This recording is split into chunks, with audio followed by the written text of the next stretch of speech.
So if we could call this meeting to order. There we go.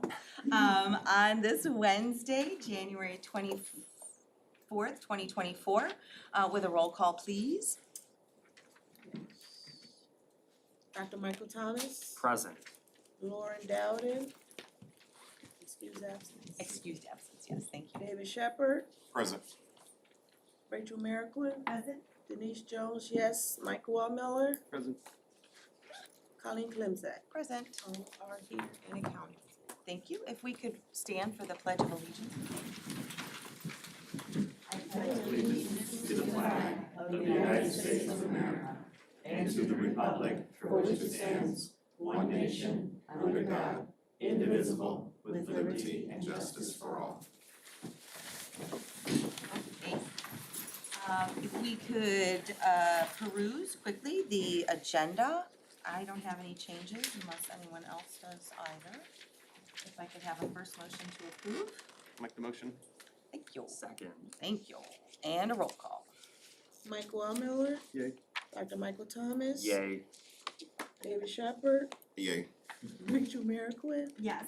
Denise Jones, yes, Colleen Clemzak. Yes. Motion passed. Awesome. Staff reports. Yes. Awesome. So our first report for this evening is to celebrate our CMS 8th grade boys volleyball team. And I'm gonna invite up Miss Christina Lavin to present on behalf, or Dr. Zimpillo to present on behalf of Sarah Murphy, who is not able to be here tonight. Yeah, and Dr. Zimpillo? Christina Lavin, she's supervising basketball. Of course, of So course. so that's where she Right. is. Thank you, good evening, everybody. And this is from Sarah Murphy, so perfect. these are not my words, these are Sarah Murphy's words. From the first day of practice, this group of boys set a goal of adding the year 2023 to the volleyball banner that is hanging up in the gym. When this group of boys puts their minds to something, there's no stopping them. Not only did the 8th grade boys volleyball team make school history by taking first place in the regular season with an undefeated record of 11-0, but they also made history yet again by winning the 8th grade SWIC tournament for the first time with an overall record of 14-0.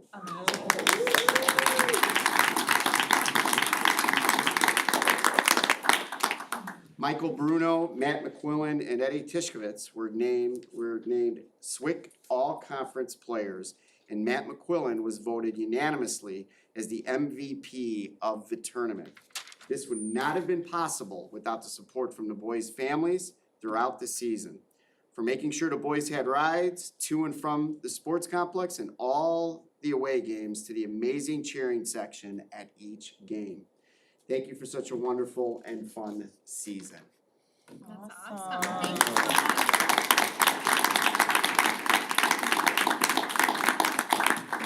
So I just named a boy and they'll come up Yes, and they'll we get can their- actually, if you can come up here and help us with names, so we'd like to celebrate each of our participants who are here tonight. And thank you for their service and for their willingness to participate in this wonderful after-school event. And so if you could come up when your name is called, that would be greatly appreciated. Luis Ayala.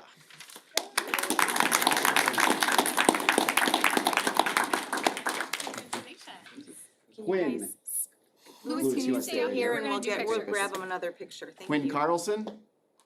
Yeah, a lot of them might actually be playing basketball. Oh, Yeah. So, yeah. To the next. Amari Dillard. He's on Basketball. basketball. Is it basketball? Michael Bruno. Just Matt. What's that? It's just Matt. It's just Just Matt. Matt. Just Matt. All right, let's go. Oh, there we go. Perfect It's your timing. tournament MVP, There Matt you go. McQuillan.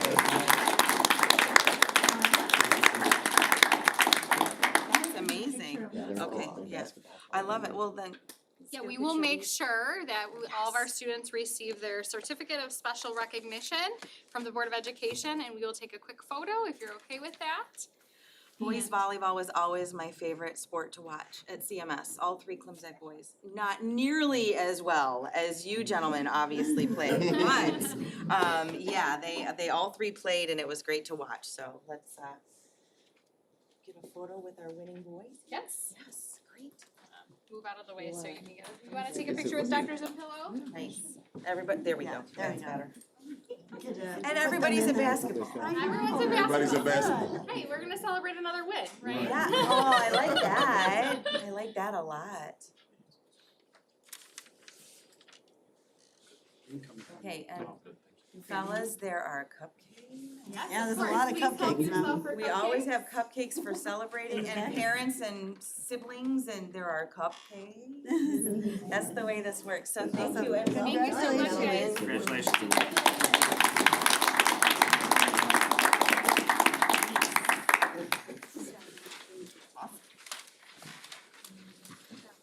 Okay, next up on our reports is an update from the foundation.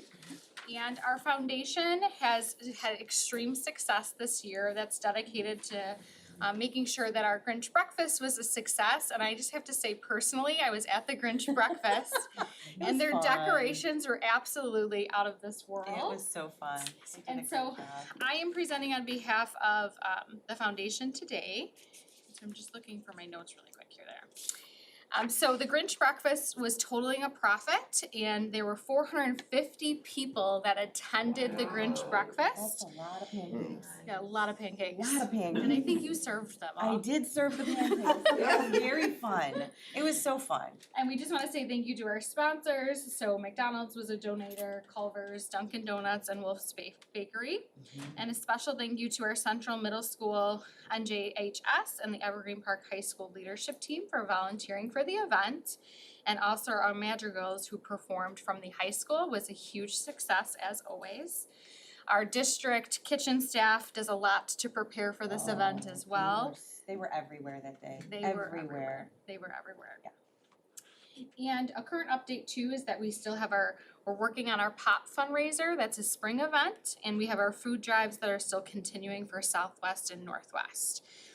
At this time though, we would like to bring up some special guests in honor of our donations to our Kindness Day and our band program. So if you would like to come up for the Reyes family, so we can take a quick picture. And I have Mr. Grossi here to help in presenting you with this special big check in donation to our band program.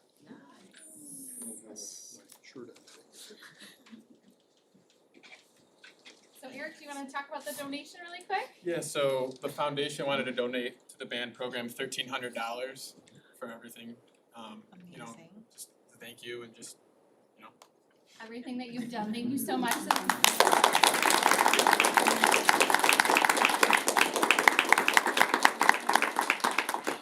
That $1,300 will go directly to our band program, and if you wanna speak quickly on what that's given to our kids, I would appreciate it. If not, I can speak on your behalf. Well, this is our, I guess this was our fifth year, I Yes. think Yeah. doing Yes, this, I yeah. think so. So, you know, we do this, probably most of you know, in memory of our son, Alan, in honor of our son, who passed away and coming up in February. You know, band was really important to Alan, and he was really talented, and his, you know, he's left such a legacy for all of us to live up to. Kindness Day came about after that as well. You know, for Anna and I and our family and all of our friends and relatives and everybody who helps out, it's a tough month for us because it's his birth month, obviously. But it really gives us a lot of peace and joy to do that, and knowing that we're helping other kids, perhaps kids that may not, you know, be able to, whose families can't afford an instrument or be able to rent one. So again, it's just something that we do to honor Alan, and it gives us, you know, a lot of joy and peace as well, so.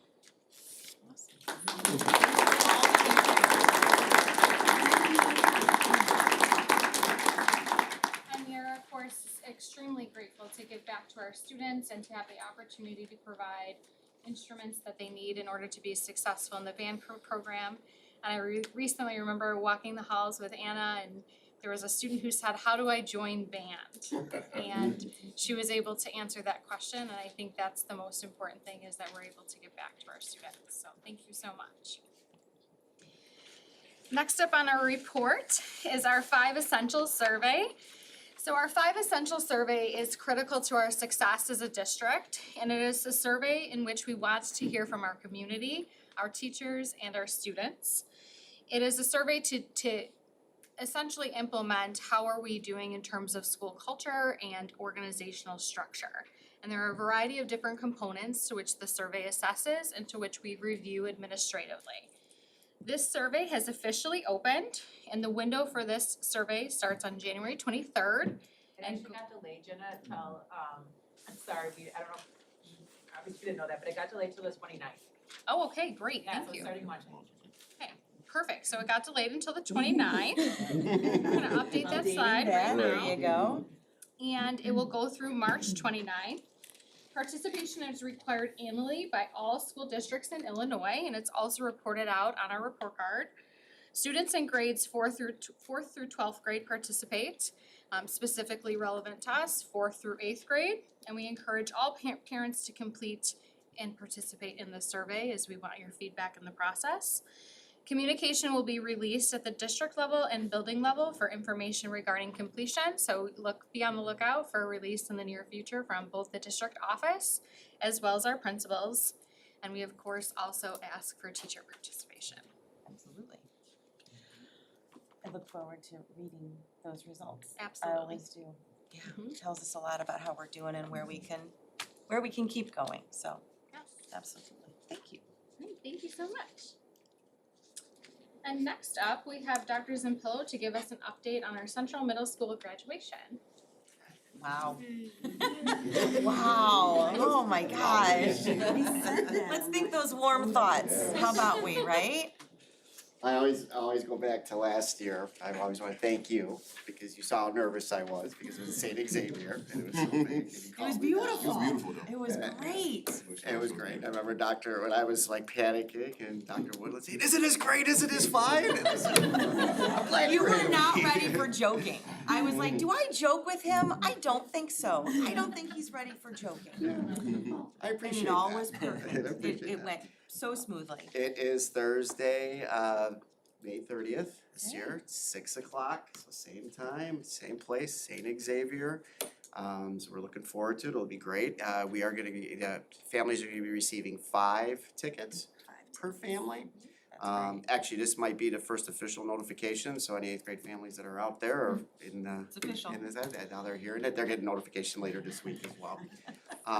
So that's May 30th, 6 o'clock, St. Xavier, looking forward to it. 5 tickets. 5 tickets. 5 Five tickets. tickets. I That's see awesome. people in the audience taking notes. Yeah. That's I big. did hear a lot of chatter, there was a lot of parents talking about 4 tickets, and I was like, I don't know. how many tickets. Now we know. Yeah, 5 Okay, tickets. now yeah, we know. and we can go to 5, I think it was 4 when it used to be at the high school. Correct. But we can go to 5 Mhm. because they have the Yes, capacity they to have do that that. now. And there was plenty of room, there was Plenty plenty of of space, yeah, it was great. It was So really that's nice. comfortable. That's it, any questions regarding? Oh, mark your calendars, May 30th. 6 p.m. And you'll get the same information when we get closer to it, in terms of parking and all of that stuff. It's gonna be, I can't anticipate it being any different than last year. We have that parking spot on one side, one section, so it should be good. Awesome. All right, thanks, Rob. All right, Thank you so much. Thank you.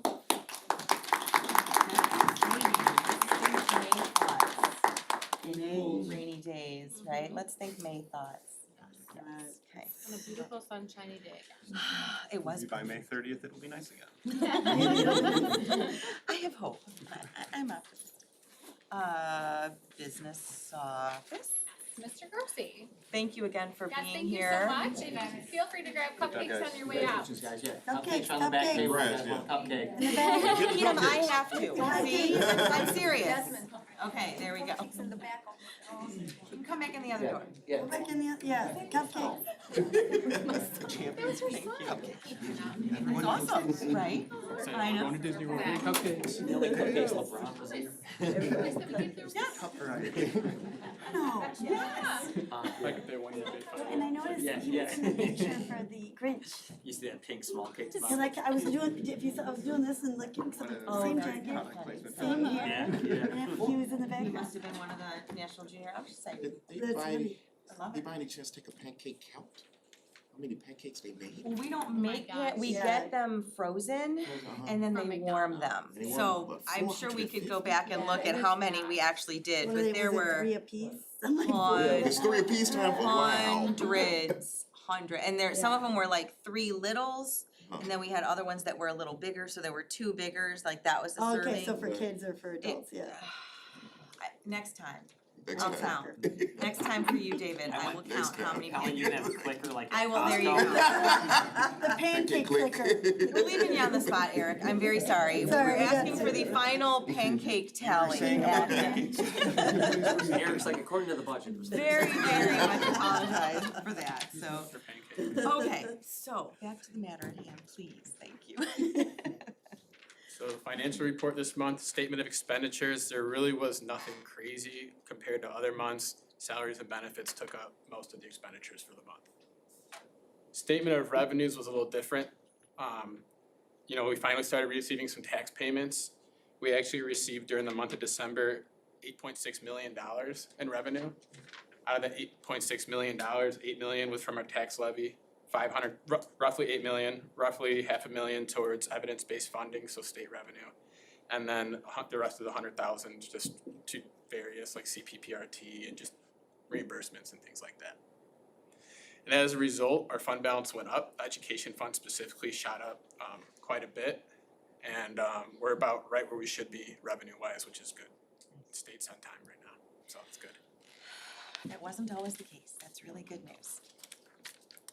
And then we have McCade Thorpe from Lauterbach and Amen here to present the audit for fiscal year '23. Great, thank you. Hello and welcome. Thank you. I think I corresponded with you via email, didn't I? Oh, yes, for Yes, the yeah. Road Progress inquiry. Yep, I'm like, I everybody's know that favorite name, very good. Question. Welcome. Thank you. Well, as Eric said, my name's McKay Thorpe. I'm an audit manager from Lauterbach and Amen. And I am actually the manager on Evergreen Park. I've actually been a part of the team since we've started the auditing for the district. And I can say that Eric and his team is one of the best teams that we have the privilege to work with. They provide support on a timely basis, answer questions very well thought out and very clear. So we appreciate that. I also like to thank the board for allowing us once again to be your auditors for a year and for allowing me to present this evening. To continue with, so to start with great news. So what we have to fill out to ISB is the ISB AFR, and part of that is your financial pro score. This won't be in your binders. This is a form that we have to send through to the state. Part of that form, they calculate a financial profile score through miscellaneous items. And the district received a 3.9 score out of 4. Which is in the highest level that the ISB provides, which is level of recognition. So congratulations to the district and to Eric and his team for getting that score. So to continue with the good news, which will go into the booklet on page number 1. And it's the big one, the big booklet first. So this page is your audit opinion, which the district received an unmodified opinion, which is consistent with the previous 2 years. This is the highest opinion that we can provide an audit. It is essentially saying that through our testing and our internal control testing, we found that the financial statements are free of any material misstatements. So congratulations again on receiving that opinion. Moving on to page 5. This is the start of the management's discussion analysis. This is more of a narrative of the fiscal year for 2023. There's a lot more charts and graphs in the pages that kind of provide more of a story of what the financial activity was. And the best part about this is we send a format that Eric and his team are able to fill out and kind of provide in the district's own words why certain accounts either increased or decreased. So moving on to page 15.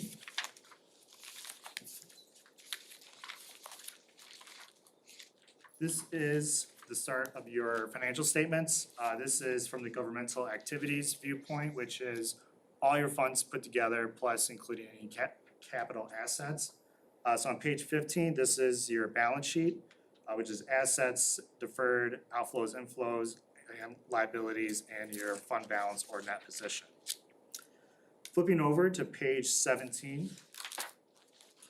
Once again, this is also a governmental activity, so everything put together, but this is the income statement side, showing the revenues and the expenditures from the governmental activities standpoint.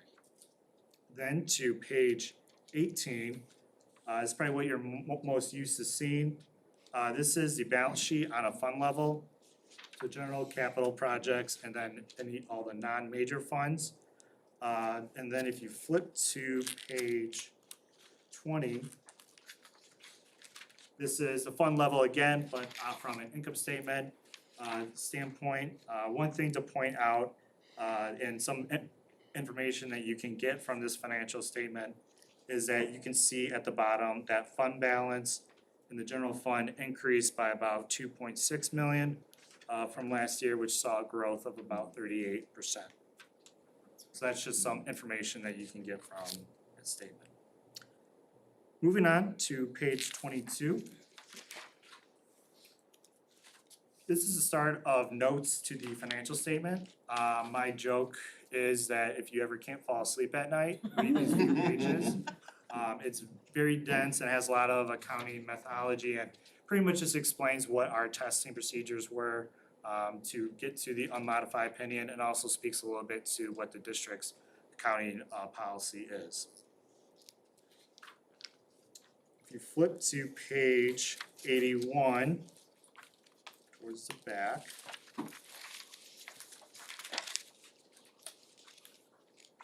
So this will look similar. It's the income statement, and this is specifically the general fund. But what this page shows you is you have 4 columns.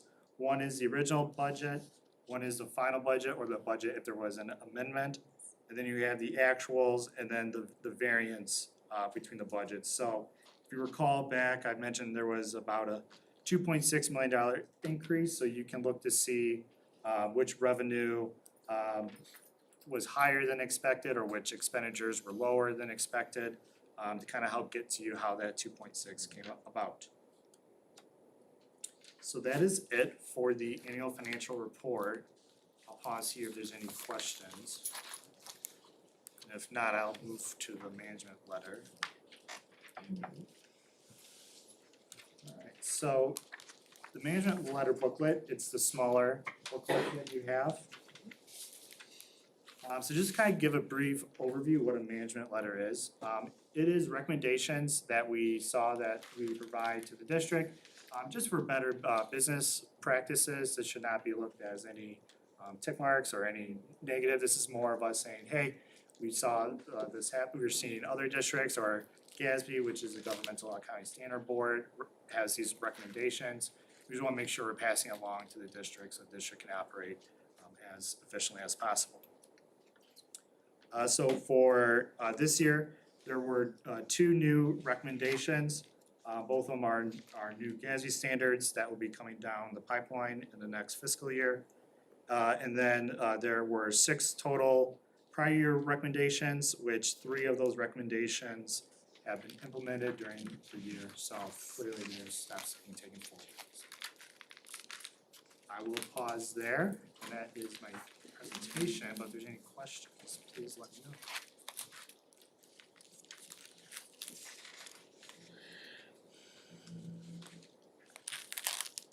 I'm sorry, there's no auditing on the pancakes.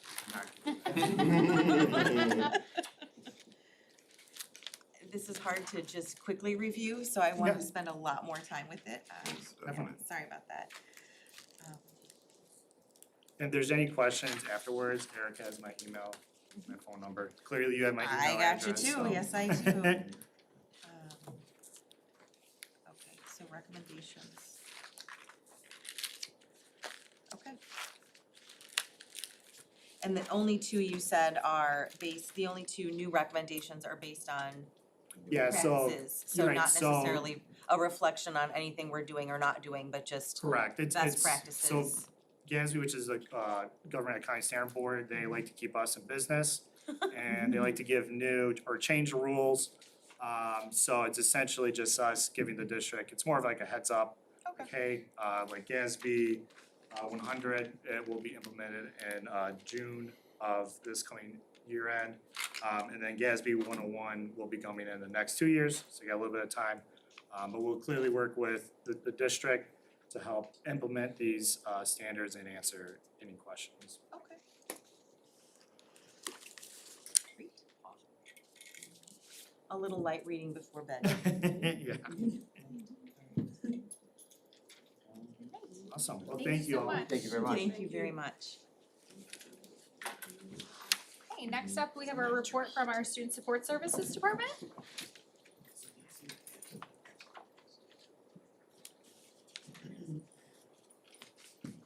Hi. How is everyone? Good. Good to see you.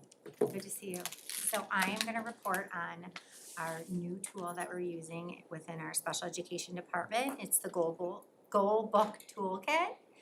So what Goal Book Toolkit is, it's an online platform.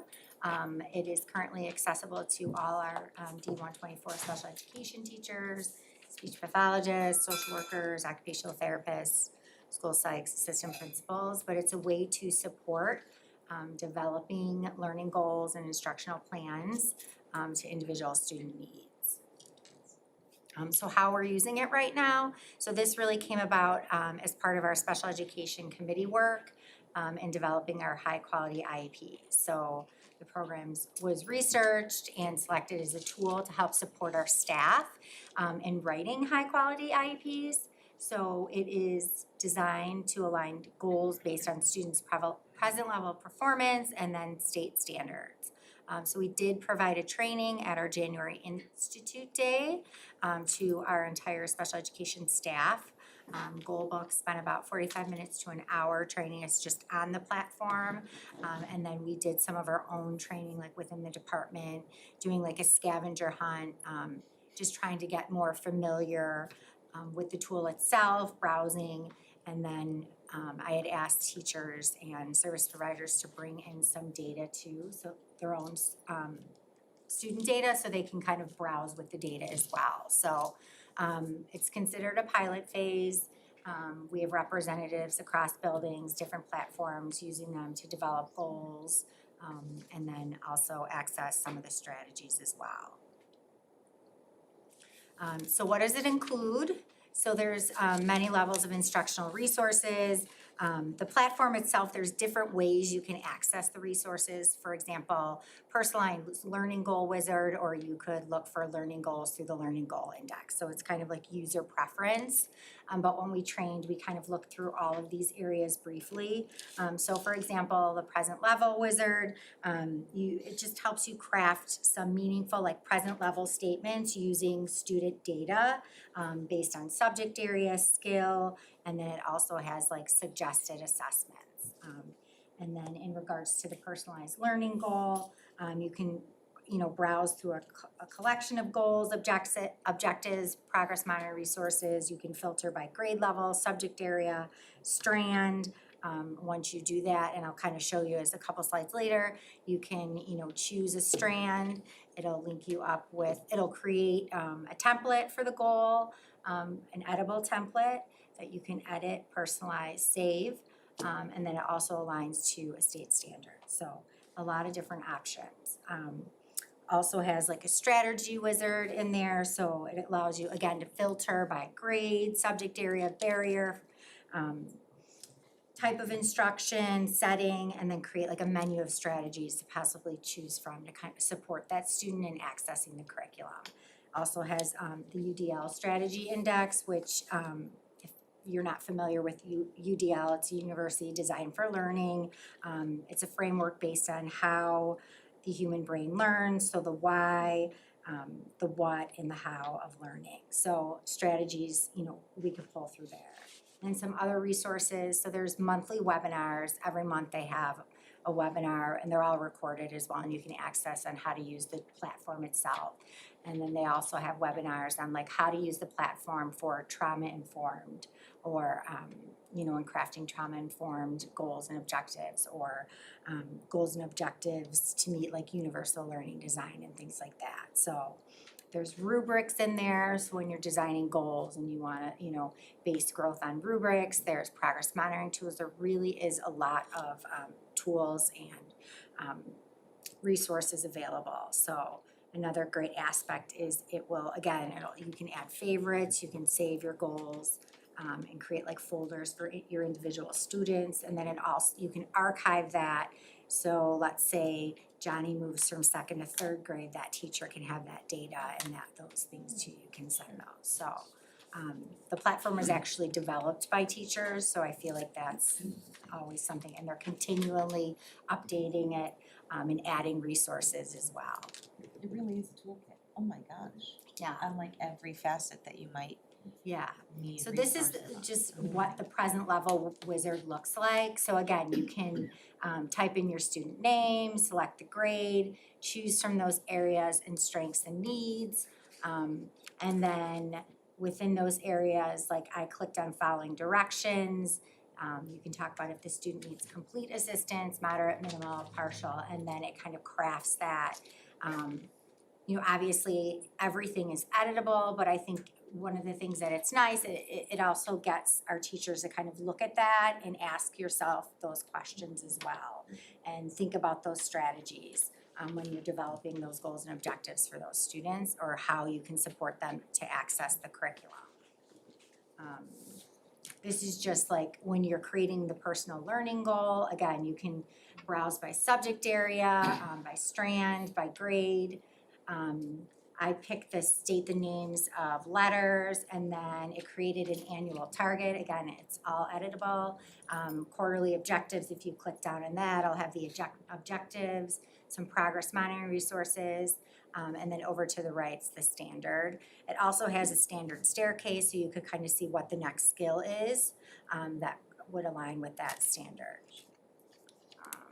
And then this is just the strategy wizard. So again, I filtered, I picked reading, phonemic awareness is the barriers, the students having difficulty with their phonemic awareness, grades K through grade K through 2, type of instruction introduced, and then instructional setting whole groups. And it comes up with some strategies, and you can learn more about those strategies and how you can implement them in the classroom or support the student. So next steps with Goalbook. So one of the great things, we're able to monitor the usage. So Goalbook will monitor the analytics. I actually did just receive an email from Rachel, our Goalbook person, and she had mentioned how impressed she was with the traffic from our district members using the tool. So that was pretty exciting. We are gonna do a staff survey. One of the things that we talked about as the subcommittee for the high quality IEPs and introducing Goalbook is definitely prioritizing like different parts of Goalbook and offering some professional development. What we do know is that if teachers don't have the time to kind of play around and look through some of these tools, they're not gonna use them. So we really are gonna survey the staff, what do you like about it, what would you like more information, and kind of present our own little PDs after school, kind of going through and supporting like more information in the tool itself, what it offers. And then as a subcommittee, we're gonna continue to complete our quarterly audits on our IEP goals and objectives. So at our last committee meeting, the high quality IEP subcommittee went through our 17 goals and objectives. So we'll be analyzing that at our February meeting and how that compared to our first quarter. Third and fourth quarter, we'll have this tool. So it'll be interesting to see like where we are, like continuing to move forward throughout the year. We've definitely noticed a difference just from our first quarter to second quarter in our IEP like progress. So it's good, it was good to see. Mr. Shepherd sat with us Yes. At the subcommittee and was at the training, the Goalbook training itself too, so. Just to add real quick, I found it amazing, really I did. in the lamest terms, coming from like a parent looking at, you know, what they're trying to achieve and being the father of a child with special needs, you can see how amazingly this one tool, if you had a problem like maybe the child is not sharing during classroom time, it gives you several different options of exactly what you can do according to the grade level that the child is operating at that time, in order for you to try to interject and, you know, adjust that behavior, you know, when you didn't have that tool. And the most amazing thing I found about this software is it follows the student throughout their whole entire academic course. So therefore, the next grade teacher doesn't have to wonder what skills or techniques was tried in the prior class. It's already there in black and white. You just shoot it over to the next teacher, they pick up at the next grade and they keep on going. That's awesome. So it's an amazing tool. Yeah, and again, there's definitely a lot of ways you can like filter and explore the tool, like, and how you get information. So kind of to piggyback off what Mr. Shepherd said, you can explore the tool by disability, by deficit area. So for example, like if you're looking for an adaptive physical education goal, like you can just Google that. If you're looking for speech and language, if you're looking for a student with autism, and then specific areas that students with autism might have more deficits in, like social communication. So there's really some easy ways to access information as well, using some keywords. So does it show the progress in there that the student is making, with specific goals? So it'll craft a goal and it'll craft objectives, like based on the data that you put in there. Obviously, it'll also give you some progress monitoring tools, so how you're collecting that data. It's not a platform that you like put that progress monitoring data in and it'll graph it for you. Okay. That's on you, but it definitely shows you where they should be and like how you can scaffold some of those supports as well. I'd just like to add, like I said, I did attend the subcommittee meetings. Yes. They were kind of early in the morning for my schedule, but it was amazing how the different committees were working together to achieve the overall goal. I found it fascinating. Thank you. You're welcome. Even though it's early. Yeah, it was early. I'm retired, that 8 o'clock is really early. Damn, what? Can you speak to, I wanna go back to Denise's question though, the objective would be for us to determine how our students are making progress on our IEP goals, correct? Right, so the overall goal would typically IEP goals and are written for the year, and the objectives are like quarterly objectives. So every quarter where we wanna see that student, how that student's growing to get to that goal. It's just not And the necessarily, case, not, the case it's not manager will be charting tracking it. correct? correct, the case Yeah. manager So the is case tracking. manager will be tracking like this student's been able to reach these objectives, Right. check, and then at the next Another tool annual that they meeting. actually, resource that they actually had in there was just some data collection, data collection ideas and how you can, keep that progress monitoring data for. I mean, we do have other platforms that related service providers or teacher use to like input that data and graph that data. This is more just in creating that goal aligned to that grade level standard based on the information that you're giving it. This is the goal book, Right, like creating useful goals. Goals. right, and then aligning them to grade level having standards. the support to, it helps me to verbalize, so like, Right, so it's to write the purposeful goals and then have the supports to meet the goals. And then they'd be tracking that and parents would sit down in the annual IEP meeting or. Right, and see so how that's think of it in the context of like, if a second grader is struggling reading, we still want them to access that second grade content, but we need to put some strategies in place so they can be successful in their gen ed curriculum. So this is gonna help create some of those strategies or brainstorm some of those strategies for our special education teachers as well. That's amazing. Thank you so much. Thank you. Yeah, right, definitely. We have access to that. Right, next up we have Dr. Carlson. Hello. So I'm gonna report out on our January 8th Institute Day. I felt like this picture kind of summed it up. There were a lot of moving parts on that day. We had a lot of things going on in a lot of the different spaces. So our elementary teachers had some time in the morning doing district grade level meetings we're really working hard to get all of our different elementary buildings on the same page, operating out of our common curriculum, creating those common assessments, all of those things, and that requires them to have time to all come together, sit in the same room and have those conversations. So we gave them time to do that in the morning at Central Middle School. Huge shout out to our principal team and our coaches who helped to facilitate those different grade level meetings. Then they moved back to their buildings and had staff meetings. This was kind of the first time that they were back together after break, so to meet back in their buildings. And then in the afternoon, it was building-based time, so a couple of the buildings did some different things. We had some pilot training at Northwest with a program that they're working on. We had some of our grade level teams then met together, you know, based on what they worked on in the morning, then they met together within their own buildings. So different things took place at the elementaries in the afternoon. Central Middle School had restorative training in the morning. That was kind of a follow-up to a training that they had in December. We also then in the afternoon had SEL program training. So if you remember, they did their original pilot this spring, so they were trained on their second program on January 8th, which they've then kicked off. They had department time in the afternoon, so our ELA department met together. They had some of that similar time that the elementary schools had in the morning. They had that, and then our science and social studies, if you remember, we're working on curriculum for them. So they had some different training in the afternoon on some things that they're piloting. One of those is Open SciEd, which our science department is each piloting a unit for this spring.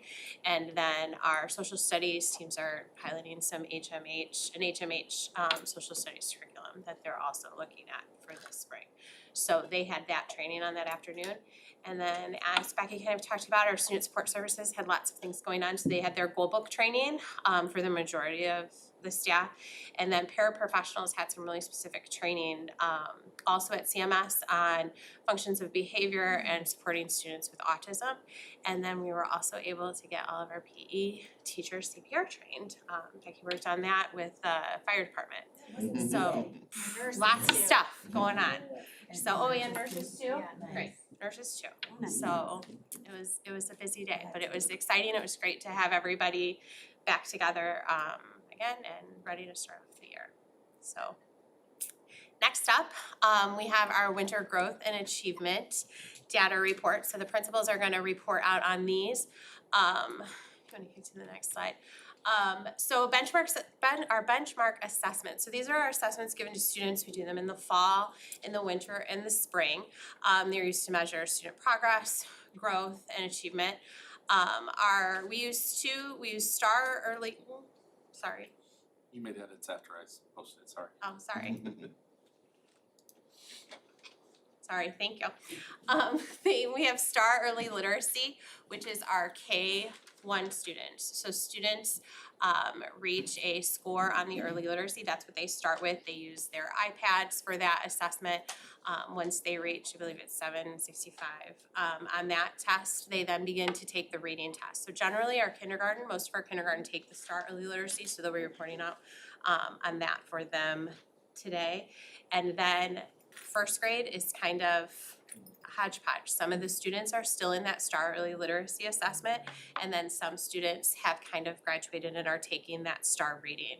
So they're gonna report out on both. It's a little bit tricky because some of the numbers vary. You might have, only 6 students in this first grade that take that STAR Early Literacy or a larger number in another building. And then our 2nd to 8th grade students all take the STAR Reading and STAR Math. So they're reporting out on 2 things, their proficiency scores, which are their percentage of students meeting or exceeding standards, and then also student growth percentiles, which is SGP, is how it is abbreviated. So this describes how much a student grows compared to their academic peers. So a student who maybe had scored in the 30th percentile at one time, the next time they take the test, they are measured against students that scored in the 30th percentile during that last screening date. So we're measuring how much they grow during that time in relation to students who scored similarly. When we think about student performance, oftentimes our students who maybe are scoring in a lower percentile range, have greater opportunity to grow. So you might see a greater growth from them versus a student who's already scoring at the 90th percentile or the 98th percentile. Sometimes that growth slows down a little bit, so we wanna make sure that we're looking at the growth of all of our students. So our goal is a median SGP of 50, which is generally considered typical growth. I do wanna talk a little bit about the difference between a benchmark assessment versus a common assessment. So we're working really hard towards these common assessments, which are our priority standards that we've identified that we're really looking for. When we give those assessments, right now we're doing them in math, when we give those assessments, we have control over those. We know that those assessments reflect what we're doing every day within the classroom. It's a little bit tricky with a benchmark assessment because you don't have control over that. They sit down, they get the assessment, we have no idea what they're being asked because they are adaptive. We don't get to see. So they might be assessing skills, maybe in math for instance, that we haven't gotten to yet or that we haven't even talked about. So it is a number. We always say that these numbers don't define us, they inform us. So they tell us where our students are, what we need to work on, but they're one test. In STAR is an adaptive test. Yes, it is. So a little bit of information prior to them coming up. So I think that Northwest might be first, so thanks.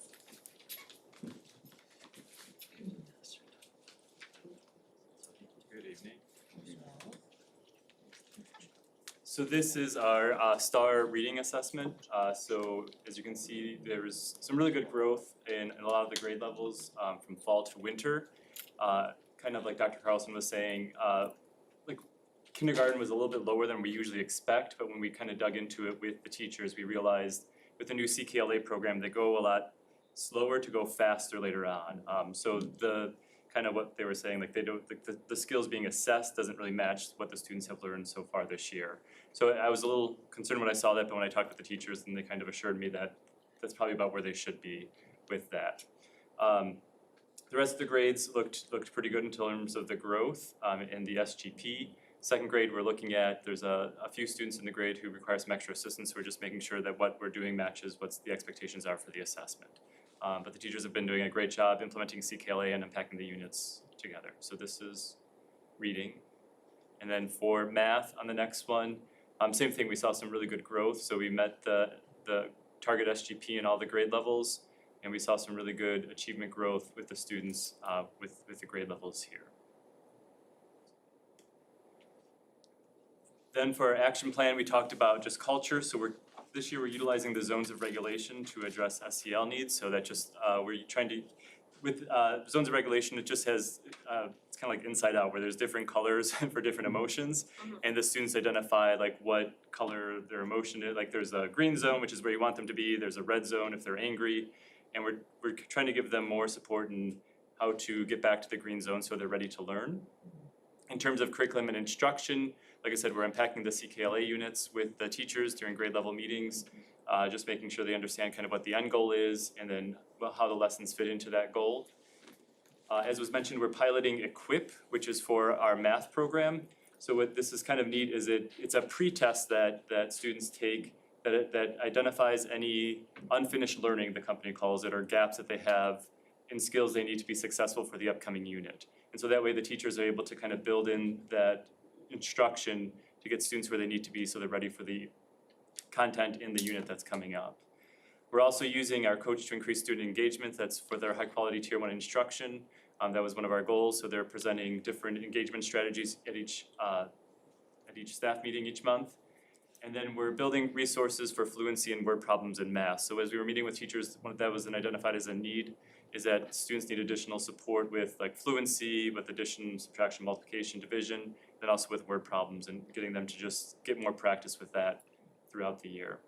And then just continuing our usual interventions and homework help as well too. So like I said, our teachers have been doing a great job. I appreciate all the work they've been doing. They've been working hard this year with all of this. Questions on anything? All right, thank you. Thank you.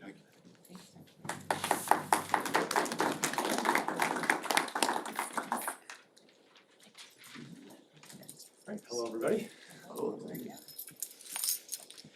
Right, So as far as our reading data, we've been able to digest this a little bit with some of our teams, but really strong growth across the board. Was able to talk a little bit with the second grade team today, who just did a really nice job. And the kindergarten, getting those routines and procedures in place plays a huge role. And so they also had the really high growth scores. And so kudos to them for really digging into the CKLA program and hitting those skills hard at the beginning of the year and working through that. And so we saw a lot of good growth across the grade levels, and we're just, keeping our nose to the grindstone. And then same thing with math. Those what Ashley alluded to earlier about making sure that kids are growing across the spectrum, not just students who may have scored in a lower percentile. That's kind of our focus. I'll talk about that in the next slide, but really high levels of achievement across the board. Our third grade team has worked really hard. We departmentalized in third grade this year, and it's really allowed, Liz Babiars to focus second year of implementation with Eureka in really supporting those kids, and I think we see that play out in the data a little bit. So in terms of our continued action plan, we had a lot of success with the way that we did our extracurricular activity options, and so we're continuing that. We're trying to find that balance between partnering with outside vendors and the internal staff that our kids have such strong relationships with to offer that variety. We're doing some that are the same, some are different. We're excited to have Spanish Club at Southwest for this quarter, and so hopefully get a few more Bulldogs in that crew with the not having to travel this time. But I know kids are coming around the district to that club, and so that's just so great. I think it's such a great experience for the kids. And we made sure we designated days of the week for like academic days and then for more extracurricular clubs. We kicked off this week a Bulldog Bonanza bonus challenge. And so we're jumping on board with that, kind of setting a goal for our kids around school-wide expectations and collecting those and being intentional around those tangible incentives. Some of the other schools already do this, and we're jumping on board. So we had our kickoff assembly on Monday, and we're trying to get 11,000 Bulldog bonuses passed or earned by the students over the next few weeks. So Where you guys at? we just started on Monday, so our teachers haven't counted yet. They have their counts on Friday. We gave out, definitely tried to hit it hard this week. Our PBIS ambassadors, who's a group of fifth graders who are helping the teachers teach the students the expectations, modeling it. We're excited. There's a video coming out that they made, and so we're excited to share that. So that team's doing a great job. Really. Next month. Yes, There we go. we'll post it on the Southwest YouTube site. Mr. Lee can help me with that. As far as curriculum and instruction, one of the things we did a little bit differently this year, typically in the fall, we have homework support, it's more general. This year, we transitioned to a more targeted after-school skills groups. Students were selected by teachers to make sure that we were providing that support to a wider variety of students, right? So we have our tier 3 students who need additional support in school, those that identified, based on that STAR performance, but we wanted to make sure, those kids who are between the 40th and the 60th percentile who might not qualify for interventions, but we still want them to grow and learn just like everybody else. So we're a little bit, we opened that up a little bit, and I think that manifested itself in higher SGP scores across the band for us. So we definitely want to continue that. We're working with implementing the 2 curricular programs with Fidelity. Math year 2 definitely can see the comfort level, the pacing is picked up, and just providing more exposure to kids. And then looking at the intervention programs we do offer to those tier 3 students to make sure that our deficits in our programs and what they target are aligned. So we include that kind of as a process, as a regular part of our academic tier meetings. And we've had some kids who were struggling, but now are making a lot of growth because we better matched them to the interventions. Are your after-school groups for math and reading? So we really gave teachers the flexibility to kind of lead that push where, we have these 10 kids who are missing this subset of skills in math. So we're gonna hit it hard for 6 weeks, and we shortened the length of the program, so that we can be a little bit more flexible in its implementation. So after 6 weeks, then we'll switch, and maybe kids stay in the intervention program, or maybe it's a one and done type thing. Thanks, Scott. Thank you.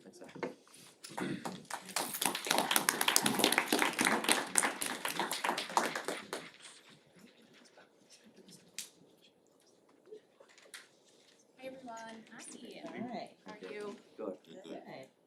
Okay, so kind of echoing what Matt and Scott alluded to, you know, teachers are working super hard with the new CKLA curriculum, you know, to roll it out with fidelity and integrity, but in the meantime, still trying to meet all the needs of our students. So I will say, we are happy with our growth and you know, just where our students start in kind of sometimes the lack of experiences and exposure that they have and how much work has been done and put into this. So you see, we've seen some great growth, and again, we dissected the numbers in first grade, so you'll see the score on the left is the early lit score, the score on the right is the reading score. So we do have first graders taking that reading assessment.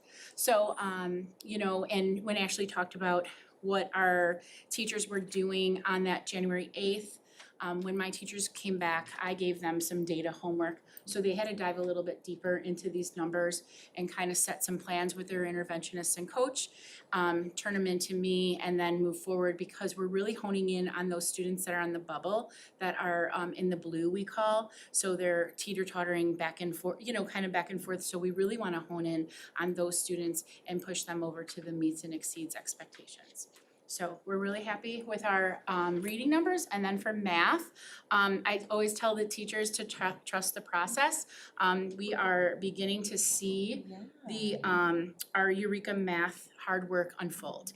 And that, you know, it's hard to stick to a pacing calendar and it's hard to see the long-term, you know, results, but this is a good indication after 2 years of really following the scope and sequence and pushing some of my teachers out of their comfort zone, that now we're reaping the benefits. So we are super happy. Second grade, my second grade team really rocked it. We also have academic tier meetings and we conducted those today, half today and half last Friday. So even, you know, they even had a little pink in the cheeks, my second grade team. And I said, whatever you're doing, keep doing it because they are responding to your instruction. So we are super pleased with our winter benchmark. And then moving forward, talking about our action plan, you know, we really focus on building relationships with our students. We can't tap into them academically until we feel like their social and emotional needs are met. And, you know, as time evolves and time goes on, the needs are bigger. And I think it's just a matter of taking time, talking with your teams, and thinking outside of the box to really reach some of these students and parents. One of the things we're starting to do is just make those personal phone calls. You know, I happened to call a student's parent who struggled a little bit behaviorally last year and is now really a positive role model. And he saw me in the hall and he gave me one of these, like, hey, thanks for calling my mom, you know, so, yeah. So he was, and that takes time and that takes, you know, intentionality, and we're really trying to focus on that. We call home all the time when there are issues, so we wanna make sure that we balance that out. We are still continuing with our PBIS expectations. Sometimes I feel like, you know, we exhaust it, but it is at the forefront of our school. We're setting goals. We talk to the students that we have school goals, we have classroom goals, student goals, and teachers even have goals. So they like to hear what the teachers' goals are, especially entering into the new year.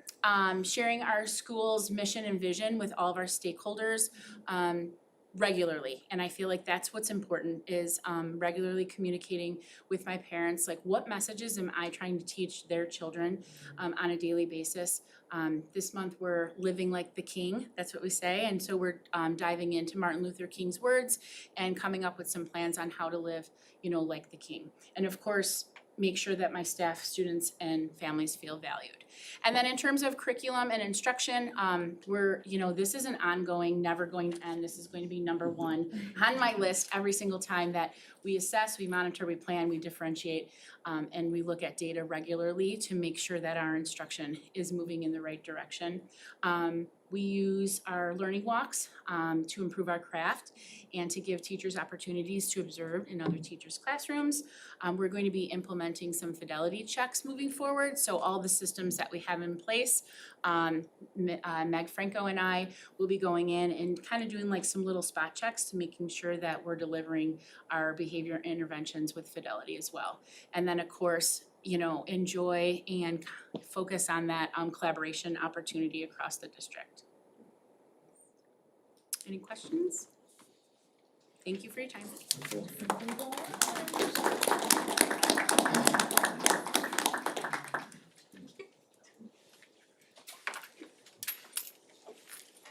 Hello. So similar to everyone else, we're seeing growth and achievement across the board. Some highlights, second grade, our median SGP of 69 was a huge celebration, and then the growth and achievement in second grade from 38% to 59. But again, that we're looking for that median SGP over 50, so kindergarten, second, third, fourth. With first grade, we did see a little bit lower numbers.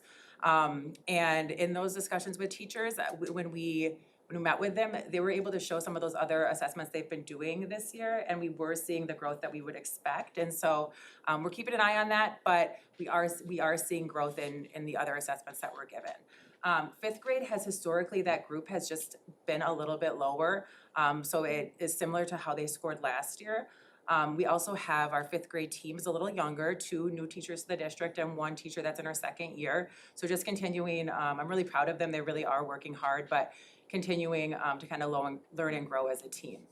Also, when you look at my proficiency numbers, just a note, I do host self-contained students, so they do have that, they are below grade level. So our overall achievement numbers are a little bit lower when we look at, you know, when we include our self-contained students, but actually our growth numbers, I was really proud of our self-contained classes because when I looked at our growth, our median SGPs actually all went up for the most part when we added in those self-contained students. So they are showing that growth that we would expect of 50 or above. And then for math, again, we're looking for that number over 50, so second, 72.5 was a huge celebration. Third at 68, and then again, our fifth grade has, again, just kind of historically been a little bit lower, but we'd love to see that kind of jump over 50 when we look at the end of the year. So kind of what are we doing? PBIS, we've been really rebooting PBIS at Southeast this year in general, so we've been able to have school-wide celebrations on a regular basis, but then just common language and expectations and ongoing incentives for students. Our after-school supports, we did more of a homework help in the past. This year, we're really focused on math. And so we've really used it as like targeted math intervention for students. And so I really think that has made a difference with some of our math scores. We have the full-time instructional coach, Lisa Payne, she's amazing, and she's really able to kind of put that targeted support for our new staff, curriculum, the support with Eureka and CKLA on a regular basis, data analysis, but just her presence in the building definitely increases our overall achievement. Our Tier 1 instructional framework, we really have normalized walkthroughs. Our coach, Lisa, she does walkthroughs on a regular basis with like paired walkthroughs with like another staff member.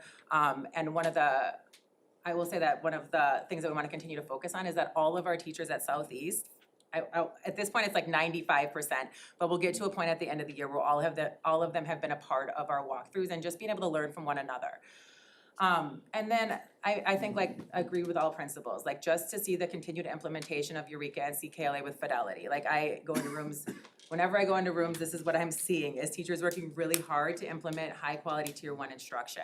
And so it's definitely something we're continuing to focus on and that we're working through. But I think, like Carrie said, we're seeing those benefits. Like in our data meetings with third grade today, they were able to say like, look at how much they've learned, how much of that Eureka knowledge they're bringing into third grade, and they contributed part of their growth to the fact that we're in this second year and how big of a difference that has made.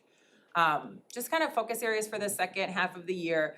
We just continue to want to have more frequent feedback through like informal observations, but also to the staff as a whole, like when we do those learning walks, to come back to them and say, as a school, we have that we have like a data sheet that shows us like each area of the high quality tier 1 instruction, so being able to share with them of like, hey, this is what we're seeing on a regular basis and these are the areas that we wanna continue to focus on.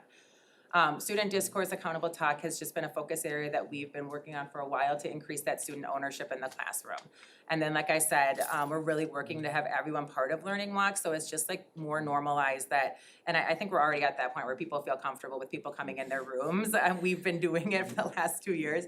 And, you know, once they do it, they kind of trust the process, because they know it's not about one teacher, but it's about where we are as a whole building. Any questions? Thanks. Just wanted to, Yeah. sorry, for me, just wanted to, compliment Southeast on, I attended bingo. I said, Mr. Shepherd was real serious about his bingo. But the amount of students and parents that were in that room, you know, all having fun together, Yeah. I've never seen so many parents come out And to actually, an I thought event about at that school. as I was sitting back there. That is one of the things that we're really focused on this year is to try to have like parents into the building on a more regular basis. And it's been fun because they've definitely come out whenever Yes. we've hosted anything. Yes. Were you calling bingo or? No. He was But playing. I was He was playing bingo, I had 2 cards.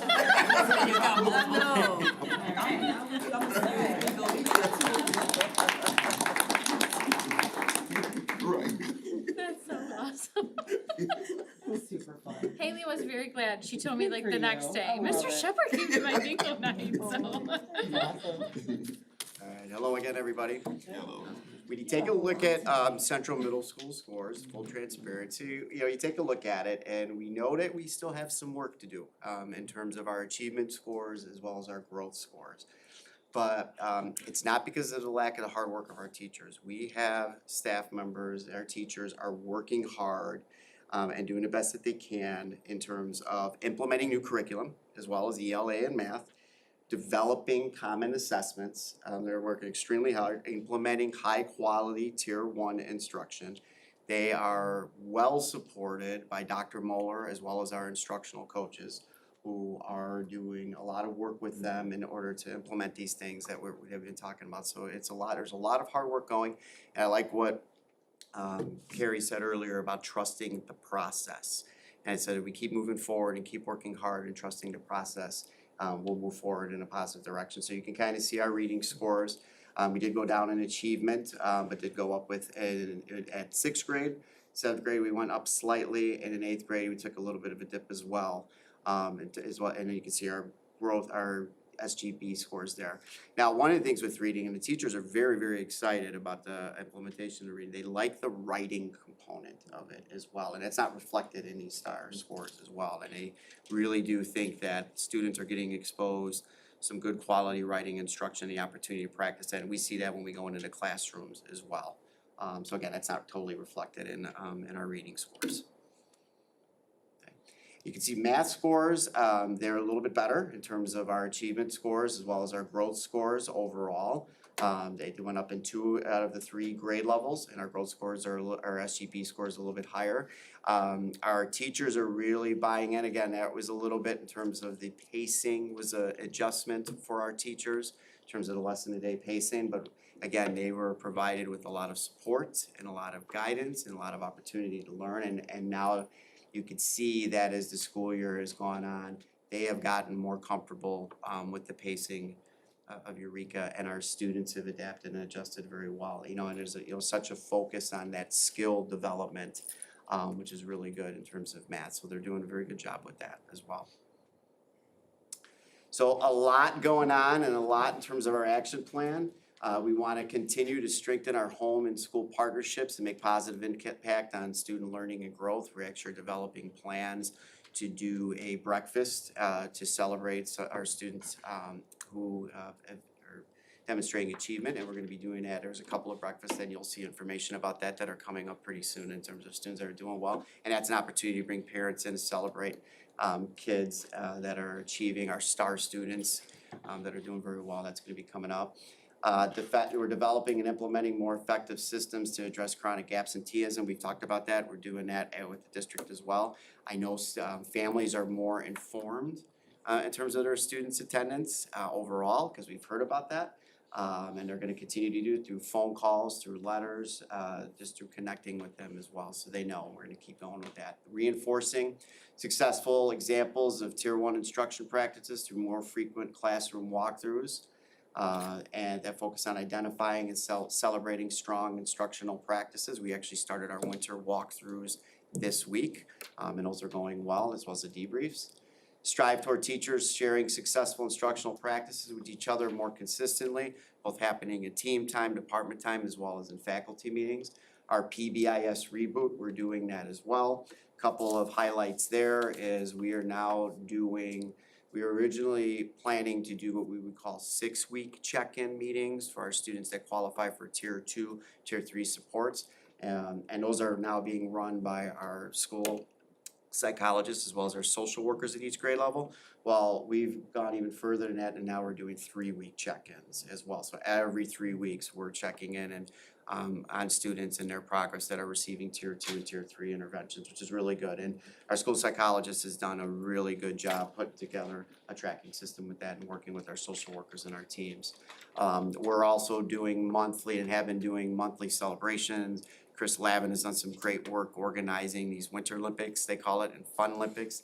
That students qualified if they earn a certain number of live school points in a month, and those have gone very well, and the kids have enjoyed that, so that's been well. So just to keep celebrating many positive things happening at Central, and then a stronger emphasis on SEL learning and curriculum instruction. And through our advisory program, we're piloting the second half of the year the Capturing Kids' Heart SEL learning program, and the first theme is empathy, and then we're also going to go along with that, we're gonna do service projects as well to go with that empathy with each of those themes that are going, so that's exciting stuff. Curriculum instruction assessment, continuous analysis and review of ELA and math curriculum updates, continuous analysis of common assessment data in ELA and math to adapt instruction, continued focus on tier 1 instruction as well as reading and math intervention supports. Again, this year we have put in place reading and math intervention programs for students who qualify.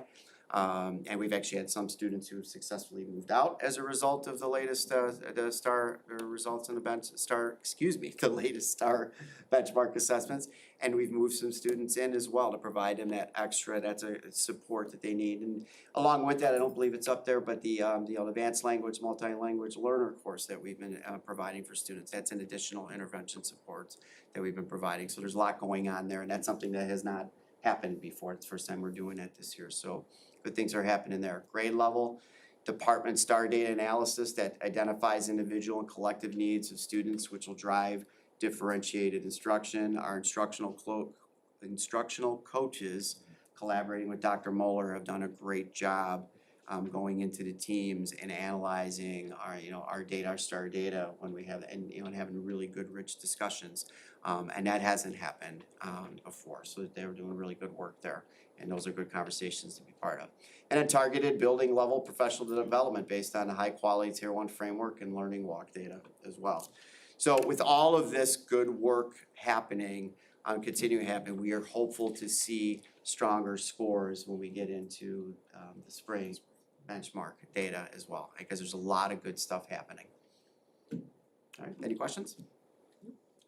When will be the spring benchmark day? When would that come out? That we'll report that at the June board meeting, so yeah, we report that at the June meeting. Go ahead. They take it in May. They take it in May. And then they'll report out. Yeah, and then we report on it in And when was this, Dave, when was this taken again? December, the week, the 11th? Oh, Yeah. okay. Because what I like about it is that, there is improvement, right? And, there's still growth that's needed to be, that needs to take place in certain areas. But what I like about it this year is the fact that every school action plan detailed that particular school in an area and where they know they need to focus to grow. Last year, it seemed like every school had the same language. This year, it seemed like every school language is different and it's targeting that particular school, and I like that because it's showing that, yes, the principals, the teachers, and they are focused in and they know the areas to service the kids for the growth. Also, I like the fact that Carrie Berry did say, trust the process. Because I'm sitting here and I'm like, last year, I'm like, we need to do more, this not working, the curriculum is changing and, the numbers are not looking right. And so now we're able to kind of see growth in certain areas. But more importantly, I really like the fact that every school, every principal action plan is specifically targeted for that particular school. I like that. Yeah, and I think I wonder, just hearing that, and thank you for that, I think the learning walks that we've been doing have a lot to do with that. Cause, when we do those learning walks, we're identifying, we call them grows and glows, right? Grows, things that we're doing well, and glows, glows that we're doing well, and grows. So obviously each building's gonna have its different needs and different cultures, but that's I think that probably playing a big role in helping us we're identify, what are the unique strengths that we have and what are the unique things that we need to, we've done those a lot now. And so I think that's what's helping to drive, one of the things helping to drive that. I just wish there was something sooner before Year 3 is Before May. May. Yeah. Well, This is just benchmark. yeah, this is just benchmark, and if you remember, we're working towards common assessments. And common assessments provide us with a reality to what the classroom teacher is teaching assigned to those common assessment goals. And so next year, I anticipate you'll have more report outs regarding our common assessment progress, which is again directly tied to teacher instruction. That's what they were teaching in the classroom. Yep. Yeah, year 3 usually, I think, year 3 That's on is our strategic plan. usually when you see like the start of head is right there. All right, thank you. Thank you.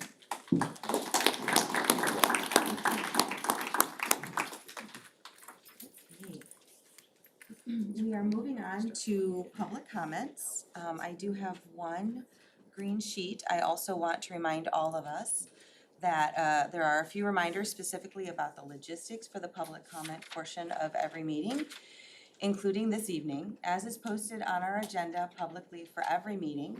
To respect all of our stakeholders, our commenters, our board, and our public, we adhere very closely to the 3-minute limit for comments for everyone. We will set a timer, and we expect everyone to respect their 3 minutes. In addition, we do not respond to public comments at board meetings, but we do hear them. We respect, we listen to, and we take into account all of the community member concerns. And if there's a specific question that comes up that we can respond to after the meeting, we will do so in a timely manner, whatever that looks like, depending on the question. So I do have Ms. Renuro to speak. Do I need to come up there? Please. Is that okay? Yeah. Okay, thank you. It shouldn't hurt. It's all good. It just helps us to hear better, and we want to hear what you have to say, so thank you. Okay. So I just wanted to address the policy for, the temporary policy that was put in place for the booster meetings. I'm the president for Northwest Booster Club. We have a lot of parents that are really concerned, and our board as well. So, looking back at all of the events that we've done in the past from fall until now, 85% of everything that has come in is coming through Venmo, and we're no longer gonna be able to use that as a form of payment, and like the rest being cash with a very minimal amount of checks. Some events we're getting like 1 and 2 checks. So this is gonna greatly impact us in a negative way for events moving forward. So I'm not sure what's gonna happen. We postponed our events for January and then the beginning of February because we're not sure like where that's gonna put us as far as participation for events.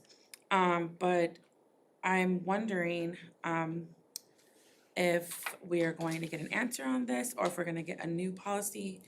So that's a big question, not only for me, but for our board and all of the parents and the members for Northwest. And then the other question I had was, and I know I had this in the beginning of the year, of the school year, is we're Northwest, we do what we do as far as like, raising funds and hosting events. The majority of what we do is hosting events for families. At Northwest, most of those events are not fundraisers, they are just for the parents and for families. So those are not, we're not looking to make any money on those. We kind of like wash them. It's usually like an even break on all the events that we do. But we're not sure as far as like the other booster clubs in the district, what they do. We really would like to do like maybe a collaborative meeting where kind of everybody is like, comes together and we get like, a collective response of what everybody's doing so that we can like share ideas or, so that we know too that we're doing things like we're on the right track as far as what we're doing, as far as how we run our events, as far as how we do things with our checks and balances financially as well. Because that's one of the biggest things is for us to be transparent with all the finances coming in. So that was like a big question, but that was the only thing that I wanted to address. That's 27 seconds. Thank you. I appreciate you. You're good. I just wanna appreciate all the work that you do for our students and again, we don't necessarily answer questions at the meetings, but I made a note. I love the idea of having all the boosters come together and talk about things. I think that would be, we're all better together, right? So, thank you. I know it's hard to get up there and do that, so it's, I appreciate your courage. And I thank you for all the work you do for your students, so, awesome. Okay. We are on to board reports. Ms. Jones. Yes. Ms. Jones has been to a whole lot of board meetings this week. This is the third in a row, so thank you very much. All right, Arrow. Yeah, so, nothing major in regards to Arrow, we just spoke about some of the same things we spoke about tonight, the fiscal year, budgeting, we spoke, Liggett, Leggett, yeah. Leggett, the architecture. IHG, they were there to just kind of state where they were with some of the things they were still repairing around Arrow, so nothing major in regards to that. They are in the process of sending out invitations for the school lunch program bid process. They are expecting responses by the end of February. So that's up again. And they want you be able to utilize all of the equipment that they designed, the lunchroom. It's so beautiful. So they're just looking for someone to come in and actually operate, from They have a within the beautiful school. state-of-the-art Yeah. kitchen up there. Yes, and they wanna utilize the tools, the equipment. So yeah, they have the invitation sent out for the bid process. Also, they spoke about the 2015 articles that are being reviewed by the executive board. They are in the process of revising and changing the language as it pertains to the federal government. And once they finish the revising the articles, they're gonna send a resolution to all of the districts so that we can review them and vote to pass the changes. So otherwise than that, no, that's it. A lot of policy review for this week. And they're up for negotiation, they're about to start negotiations. Oh, okay. That's it. Thank you. Third meeting of 3. Yes. Not tomorrow. No. We won't be here. No. Finance meeting? Finance committee? So the finance committee met again this past month. We've been really having a focus on making sure that all members are aware of the district's finances overall, where we're at, where we've been, and we're starting to chart a little bit about where we're trying to go. This meeting in particular was about bonding through PMI? PMA, these acronyms. And so she just sort of walked us through the process, the different types of bonding available. And what we really wanted to accomplish was, with all of the work that we're doing right now with our architecture firm, there's not been mentions of anything that's gonna require additional funds, but it's just prudent, I think, for us to understand like what is gonna go into that process should it come up. And we just wanna make sure that we're not blindsided by any of this. So it was just a learning, informational, next steps in school finance. Was that the same person that did PMA with us? Yes, It was. same company that has Wonderful. done our bond for our our facilities in the past that supported us on our southeast and northeast updates, as well as our HVAC project that's set to start this upcoming summer. All keeps moving, doesn't it? Yes. That's great. Thank you. Board policy update.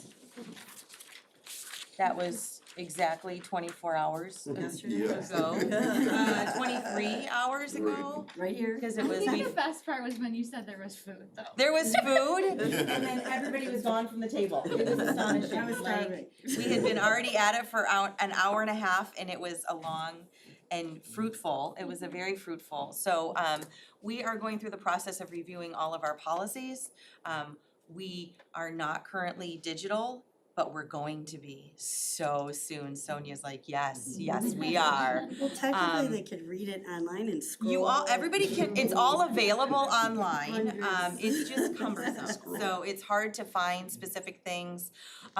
Your board president goes to look for things and it takes her a long time, yeah, so like, this will be a much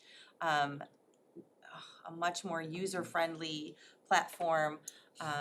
It will be immediately updated when laws change, like all of that kind of stuff. So we're very excited about it, but it is a process.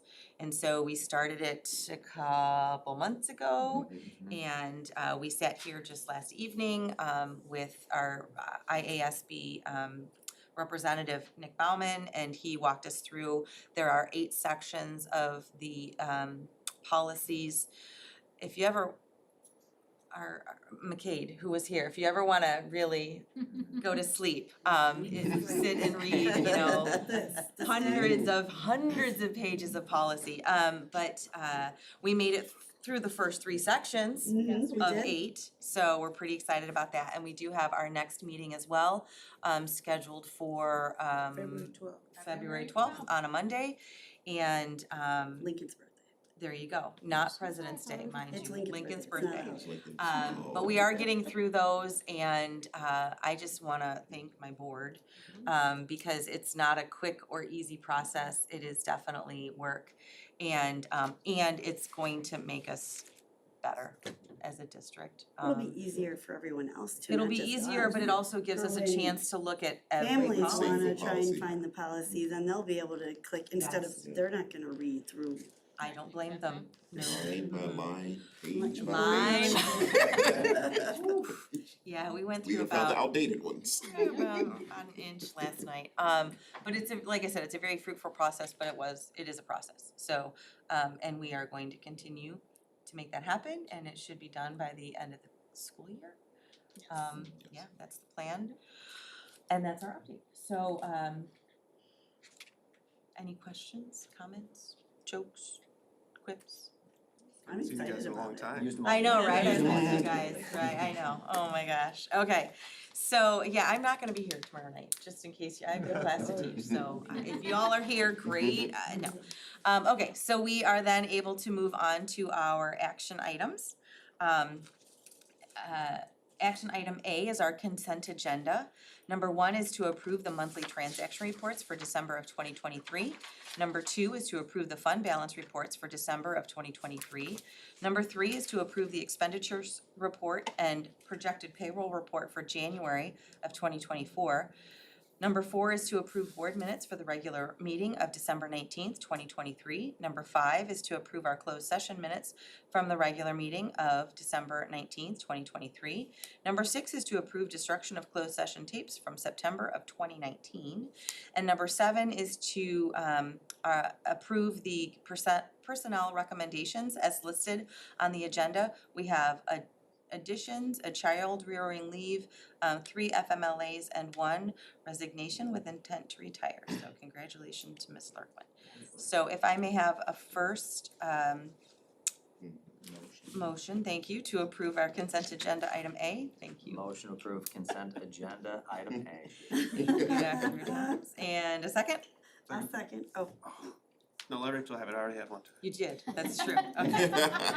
they're very fast. I know, right? And they're right in 'cause we Denise's faced the ear, clock. so they were like, They attend a lot of meetings. got it, okay, so, Rachel, thank you, and a roll call, please.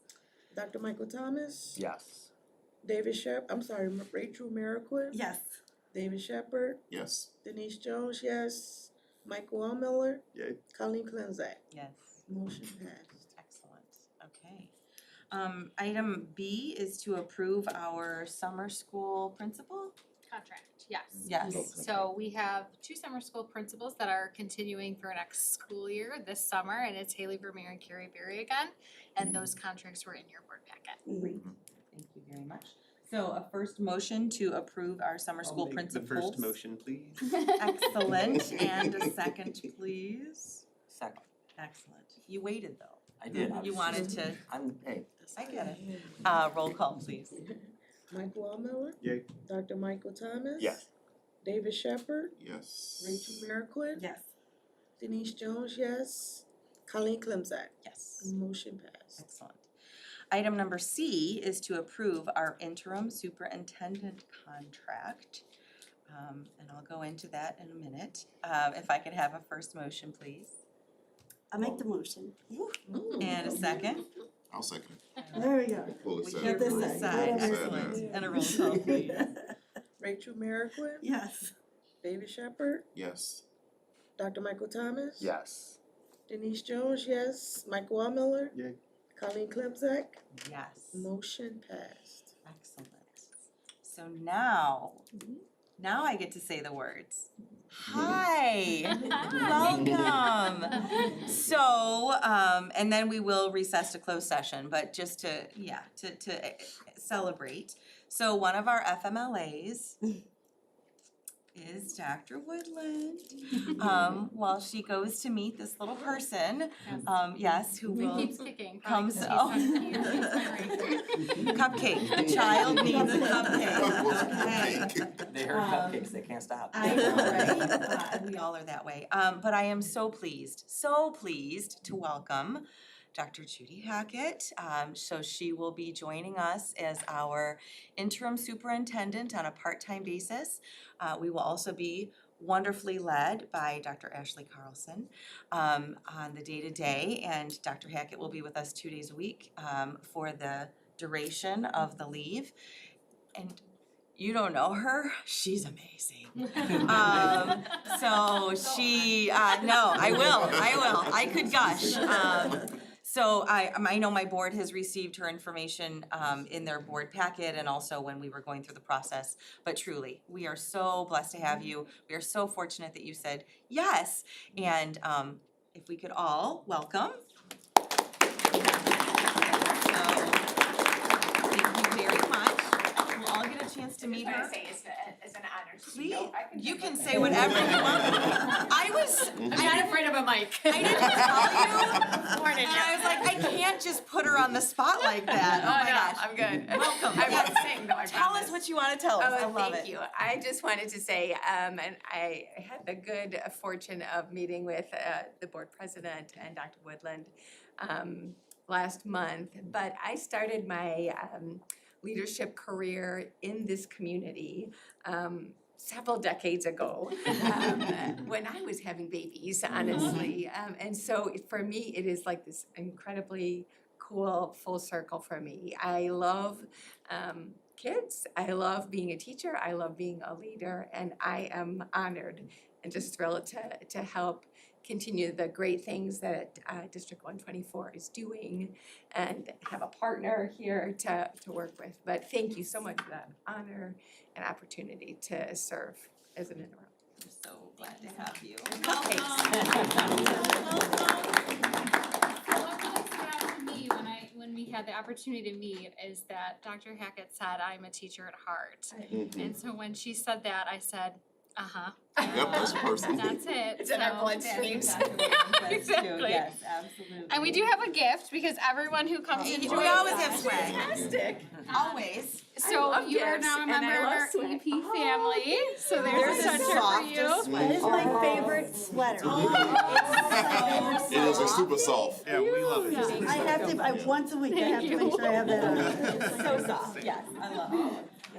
So we will recess to closed session to discuss the appointment employment, compensation, discipline, performance, or dismissal of specific employees of the district or legal counsel for the district, including hearing testimony on a complaint lodged against an employee or against legal counsel for the district to determine its validity, and student disciplinary cases as well. We will do that. May I have a first motion, please? First. Excellent. And a second? Second. Great. And, Vice and a roll call. Michael Miller. Yay. Dr. Michael Thomas. Yay. David Shepherd. Yes. Rachel Merrickwin. Yes. Denise Jones, yes. Colleen Clemzak. Yeah. Motion passed, closed Great. session. So, 07:38. yes. So we can have a chance to meet more fully, Judy. And then we will be taking action. 19:30. So even though there's always a possibility of board action after closed session, there are a few things, but we will not be live streaming continuing after closed session. So, thank you.